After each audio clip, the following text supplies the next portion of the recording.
That's killer. Hello everyone, I moved. Welcome to the new pad. If you missed it, I've been building this game with no game engine, and last time I added rocks, I gave Bruce a backpack so that he can collect them. I was even so kind as to let Bruce throw his rock, but alas, there's more to do with this item system, so I'm gonna get back to work. Before I add anything new to the game, I have a little bit of a rework to do. I know this is basically routine at this point, but this one is quick. That's what she said! I've just decided that I actually want to make all of my player sprites the same size. Wait, what do you mean your sprites weren't already the same size? Was it really worth writing resizing logic just to avoid copying a couple of sprites into larger files?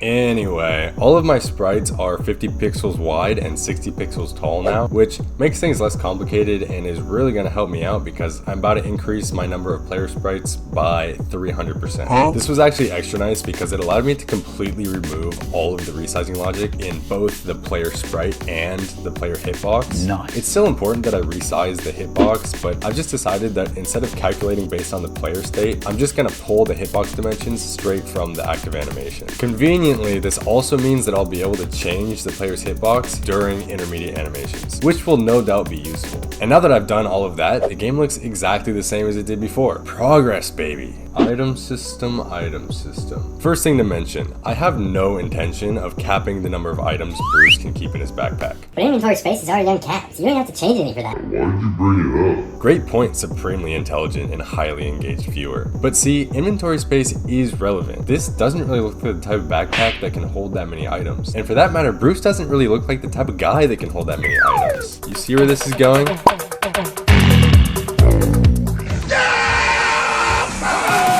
Skinny Bruce, the lightest and most agile form of Bruce. At this stage, Bruce's small frame restricts his damage output. Enemies are harder to move and items less powerful when thrown. What he lacks in strength, Skinny Bruce makes up for in speed and maneuverability, with a faster sprint, higher jump, and quicker reflexes.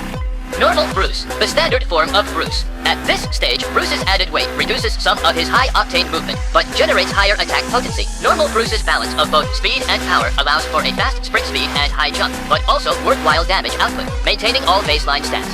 Jacked Bruce, the most athletic form of Bruce. At this stage, the added weight from Bruce's backpack reduces his maneuverability, resulting in lower sprint speed and shorter jump. Jacked Bruce is able to benefit from his heavier backpack through the muscle mass he had gained as a result, generating the power to move and significantly damage enemies. Yoked Bruce, the heaviest and strongest form of Bruce. At this stage, Bruce's size significantly affects his movement, with a slow sprint speed, low jump, and sluggish reflexes. Lugging around his voluminous backpack has caused Yoked Bruce to put on significant muscle mass, leaving him with the most formidable attacks, as well as the ability to scale walls. That was a lot of animating, guys. Took me like 2 or 3 weeks. Obviously not every frame is a masterpiece. I probably wouldn't throw around masterpiece for any of these. But the alternate Bruce stages turned out better than I expected they would, and I am so stoked about it. Before I jump into any implementation, let's talk about game design for a second. Hi, it's me, your personal game design guru. While the Bruce stages may seem like a linear progression system, because the player must progress further to reach some of the stages, the mechanic is not actually meant to be that way. Instead, every stage of Bruce is functionally roughly equal, but effective for a variety of different situations.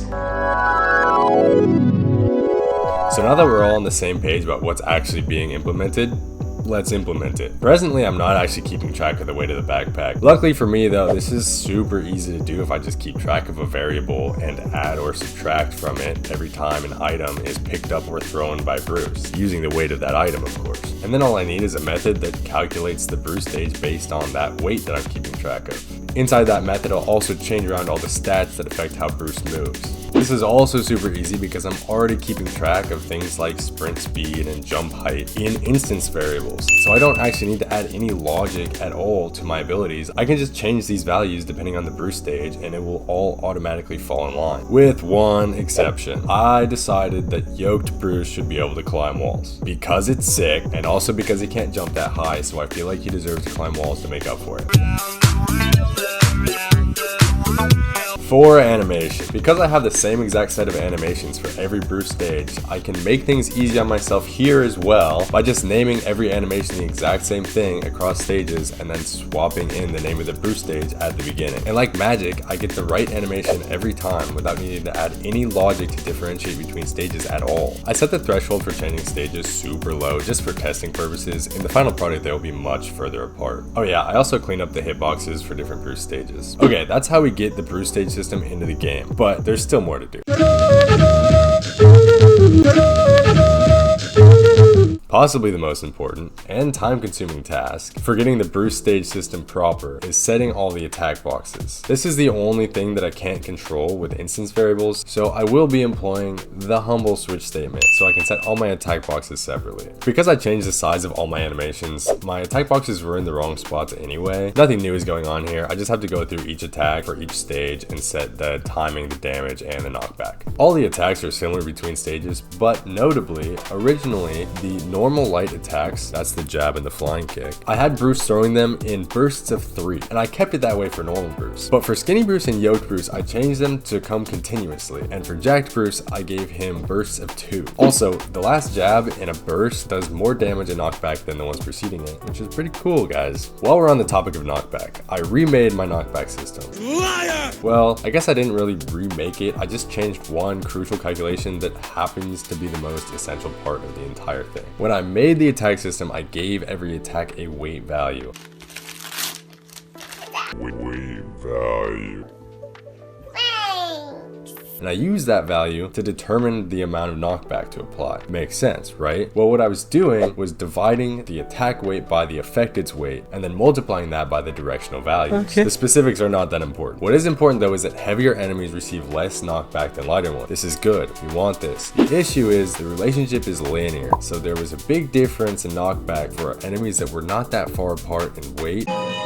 Really didn't like the way that I felt. So I need a new relationship, which will still allow me to change the knockback effects based on weight, but will allow me to avoid having small changes in weight have too much effect on the knockback. Your first thought, reasonably, would probably be to flatten out the line, and then change in weight has less effect on knockback. Unfortunately for you though, I have a secret third criteria that I was gatekeeping from you. Wow. Which is that for super heavy enemies and super light enemies, I do want major changes in knockback based on weight, so that super heavy enemies can't be moved and super light enemies can be moved really easily. So my solution to achieve both a small knockback margin close to the attack weight and a large knockback margin far from the attack weight is to employ Gaussian distribution, also known as the normal distribution or the bell curve. But I want to reverse the second half, so it looks like this. Look at that nice flat slope near the mean, which would be the attack weight, and the steeper slope out further from the mean. Hey, that graph looks just like x cubed. Why are you using the normal distribution? Isn't that just making things more complicated? Well, I applied this Gaussian normalization to gravity as well, because originally I just had it as a constant, then I changed it to use weight linearly like I was doing for the knockback, and neither of those really felt good. This way, I actually don't even have to change the jump power between Bruce stages, because when Bruce is heavier, gravity will affect him more. How convenient. Also, at some point, I made it so that sliding into enemies deals damage, but I honestly can't even remember when I did that. And that is the fully implemented Bruce stage system. What is that melody?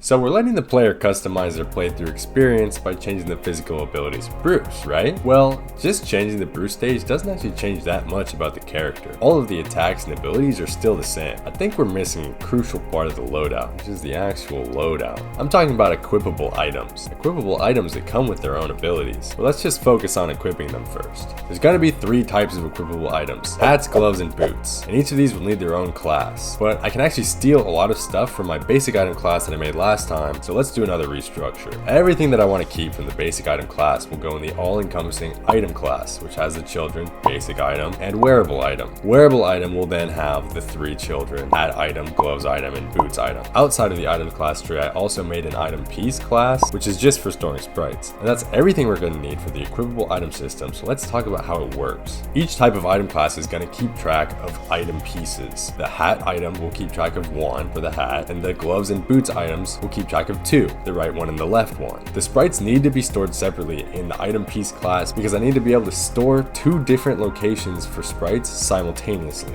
When I rewrote my player animation system, I included some parameters to keep track of the position and rotation for each of these item pieces. That will allow me to map them onto Bruce exactly how I want to on every single frame. This means a couple things for me that are going to create a lot of work. First, I have to split every Bruce frame into multiple sprites like I did for the throwing animations. That way I can get my layering right for equipped items. Second, I need to actually figure out where the correct positions and rotations are for all of the item pieces on every single frame. This would be so excruciating to do by hand because Bruce is currently loading 443 individual frames. Oh my god. If only there was some sort of machine or something out there that was really good at automating repetitive tasks. Okay, I can't actually automate this completely, but I did write this program which parses through my player animation loader line by line, displays every frame, and lets me place all of my items visually. Then it automatically writes the position and rotation back into my player animation loader for me. Pretty sweet. Yeah, surprisingly this worked for me on the first try. Well, it's not working in game yet, but all of the points are where I want them to be. The items are just lagged behind by a frame or 2. To fix it, I'll just take the part where the item pieces positions are set out of the actual item class and put it right after the player updates its frame. That way they'll always be on time. Equippable items, guys. They look pretty funky when they're actually on, but I'm kind of into it. This kind of steez only does so much for Bruce though. These items are going to need some abilities to go with them. Hi, welcome back to the Game Design Garden. Let's make sense of the 3 categories of item. Hats will observe defensive abilities, gloves, offensive abilities, and boots, movement abilities. Restricting types of items to 1 category of ability will balance builds while still allowing for unique combinations and variable gameplay. The system for using abilities is simple. In the items, I just have a method for every possible instance that they might have an ability for, which is these, and then from the player class, I call the corresponding ability from that ability's method. I already made the art for these boxing themed items, so let's give them some abilities using the new ability system. Boxing headgear. When hit by an enemy attack, the headgear automatically reduces damage received by 25%. Shadow boxing gloves. On regular light attacks, the boxing gloves fire a shadow a short distance which deals damage to enemies in their path. Boxing shoes. The vertical double jump is replaced by a short horizontal dash. Since I already set everything up, it's super easy to add more equipable items, so I went ahead and made a second set too. Spiked mohawk. 20% of damage received is rebounded back onto the attacker. Brass knuckles. All player attacks deal an additional 5 damage. Punk boots. Sliding into enemies deals 2.5 times damage.